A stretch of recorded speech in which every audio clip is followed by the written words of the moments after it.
I think we've gotten better in some areas. I think there's certainly some areas we need to shore up. Um, they're a terrific rebounding team. I think they've out-rebounded in their 5 wins. They've out-rebounded their opponents by 12 a game. That's like plus 60. And you? We haven't out-rebounded anybody. We don't out-rebound ourselves in practice, but we're getting better. We are getting better.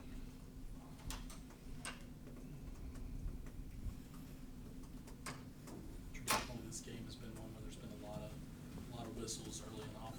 Given the foul problems you've had with your interior players, is that even more of a concern going into this game than usual? It wasn't that bad last year. I think it's made to be more than what it is sometimes. You know what I mean? I think I don't know when's the last time there was a disturbance other than a guy throwing a coin on the floor. I don't think it's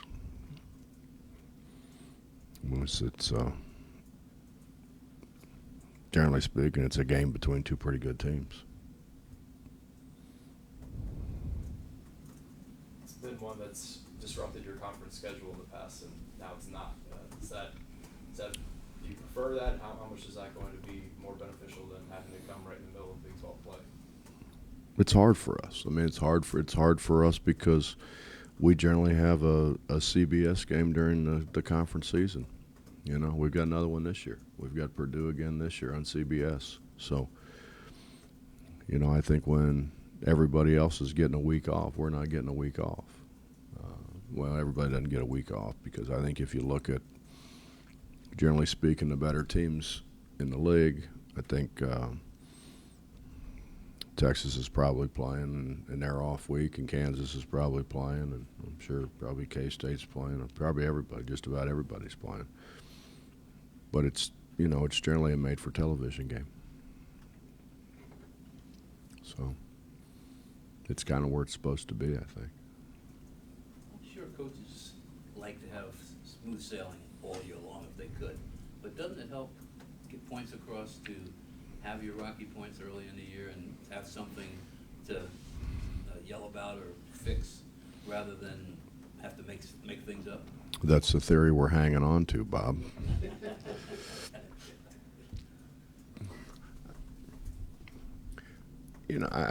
I do think sometimes when you don't play anybody and what are you supposed to do? Come out after beating VMI the way we beat VMI and yell and scream about how we didn't do certain things right. I think it does fall on deaf ears. I think that's the advantages of playing people.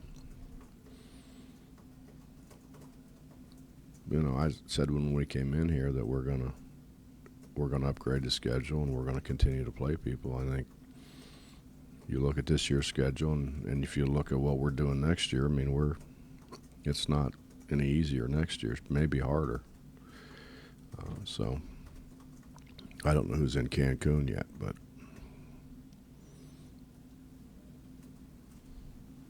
the theory is it does make you better down the stretch, makes you more prepared. You just hope that it doesn't, sometimes it can kind of screw with guys' confidence a little bit and in their heads a little bit. You hope that doesn't happen. I don't think it has, but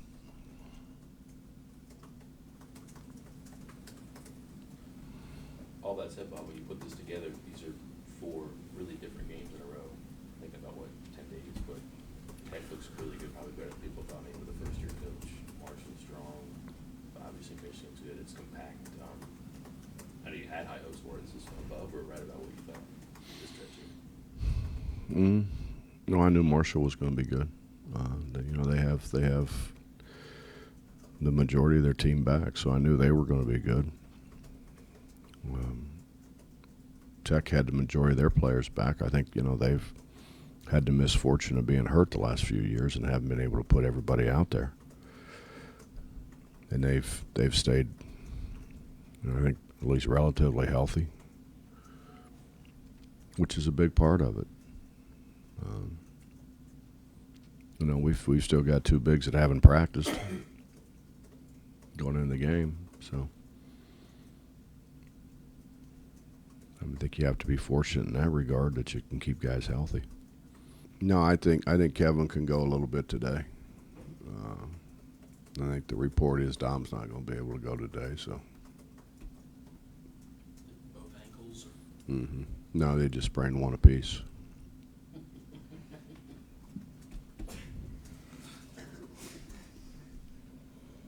After the last game, Eric said that he felt like he was at like a 6 out of 10 in terms of grading himself, where he is now compared to where he could be.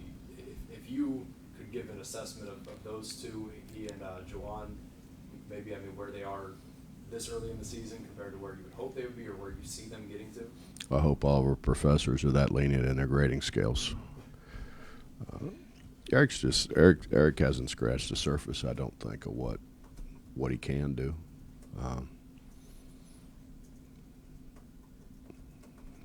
Jawan's learning. I think it's different.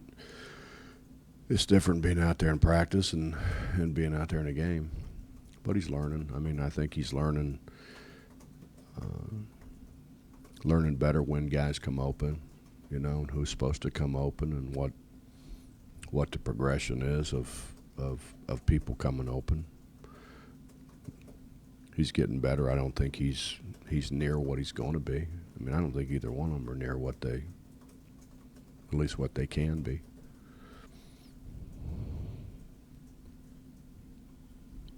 Well, speaking of these 4 games, is this the time when, how important are these for your team to come together now and kind of start reaching to where it's hopes to be? Well, all I can tell you is my year in the Big 12, we finished 4th in the league, and they took 4 teams, and we weren't one of the 4. And I think to a large degree that's because we went to New Mexico and got slaughtered, and then we went to Cal and got slaughtered. We didn't play, obviously near as hard a schedule as what we're playing now. But, even though Oklahoma wasn't a league loss, it's certainly a loss to somebody in the league, so that doesn't help you any. We need to win games. I don't think there's any doubt about that. I think when they do the matrix, they used to say, your last 10 games, you haven't heard that in quite a while. I think that's probably gone by the wayside. I think maybe if there's 2 teams that they're everything else being equal, that probably could be the deciding factor. But I think they take a look at the matrix and they say how many games you've won against top 50 teams, how many you've won against top 100 teams, how many teams how many have you played against sub 300 teams. If you load your schedule up with sub 300 teams and you may have more wins than somebody else, but somebody else has played a harder schedule. I didn't look at where we are now, but I think going into the VMI game, we had the 4th best schedule in the country, with a lot more coming.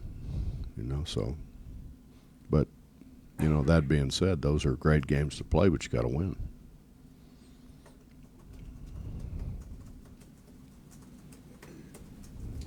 Do you expect Humphrey to be good to go Wednesday? Yeah, he's practiced. He's fine. He could have went the other day. It's just, why? It was sore, and he had tweaked it a little bit. And there's no sense. Everybody else.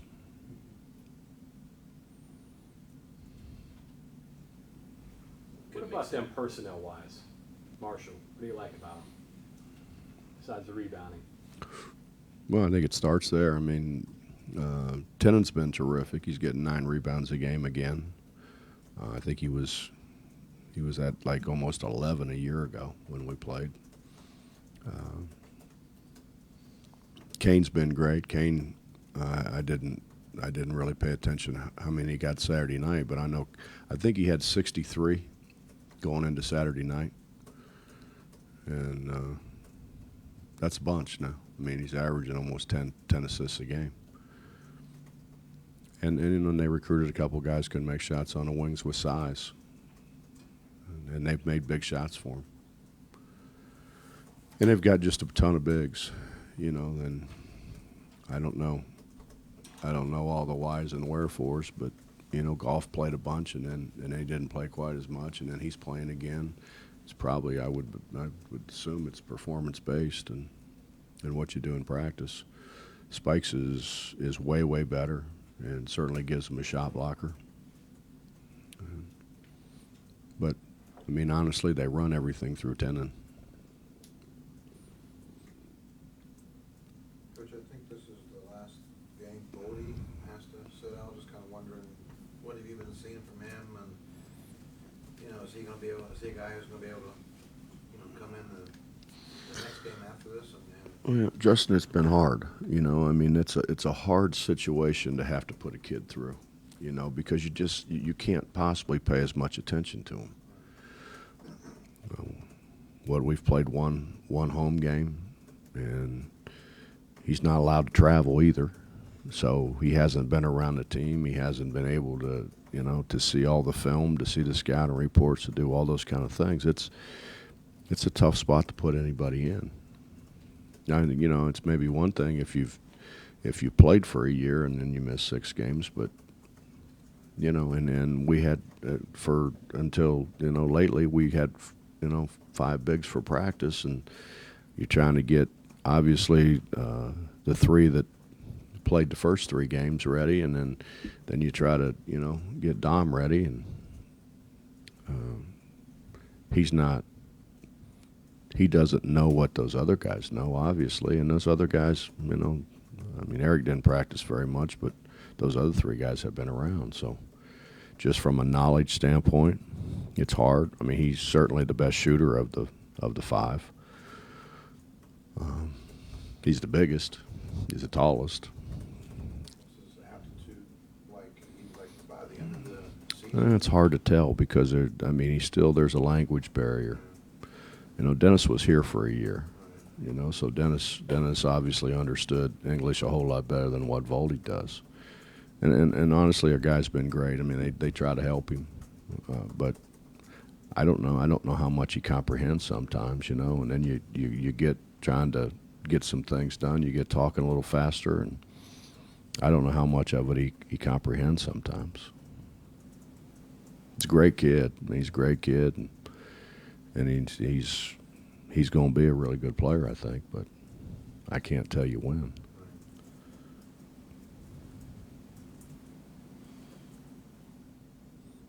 He can make shots. He's not afraid to shoot it. You know, so that's. I mean, he gives us a what do they call it? A stretch 4, I believe is the terminology now. I kind of lose track, but I think that's what basketball terms now is. He's a stretch 4. I mean, he can stretch the defense. He's more in that regard like KJ than what our other guys are, and. You know, really, when you think about it, that was one of the. I mean, KJ's a terrific rebounder and a really a much better defender than what everybody gave him credit for being. But really, what he did was he stretched people. You had to guard him. I think in the game last year, he hit 2 huge threes that kind of opened the game up a little bit for us. Which we hope that's what, you know, Voldy will be able to do for us. Seems like Dennis hasn't been quite the same player he was a year ago. Do you think that's in part because of you changing the styles that you're playing, pushing it a little more, or the addition of Murray too out there to make it a little different kind of role for him? No, I think Bob. I think really, in all honesty, he's the focus of the defense now, and he wasn't before. I think everybody now comes in worrying about guarding Dennis close to the basket, where before they worried about guarding KJ. You know, I think everybody kind of geared their defense more to KJ than they did to Dennis, and now I think they're Dennis has been the focal point of what everybody wants to stop. And, you know, quite frankly, Dennis doesn't use everything that he has. And you know, I think hopefully that's kind of sunk in with him. I know he's spent more time working on some other things that he's pretty good at doing. He just, you know, I think a lot of times when you get pressure, you know, you revert back to what you think you do best, and they kind of know that after watching 4 years of tape. They kind of know what that is, and so he's got to be able to do some other things that he's very capable of doing. In all honesty, he's very capable of doing them. May I ask what those are? I know the guy who bowls in has a good left. He hand. does have a right hand. He does? Yeah, he does. Yeah, and actually pretty good with it. He's right-handed. He's not left-handed. He's right-handed,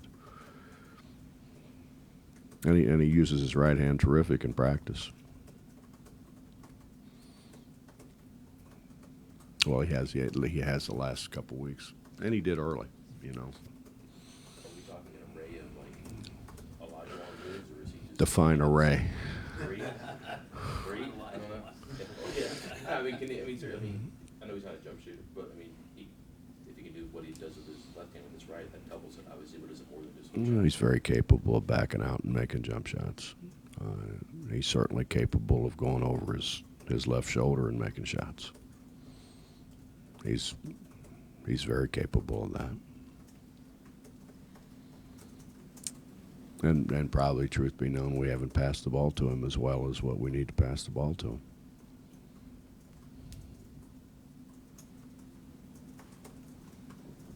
Is he under orders not to take that ridiculously wide open three-pointer that he gets 5 or 6 times every game, or is he just smart enough not to take that? Oh, I'd say a combination of both. He likes to play, stay in the game.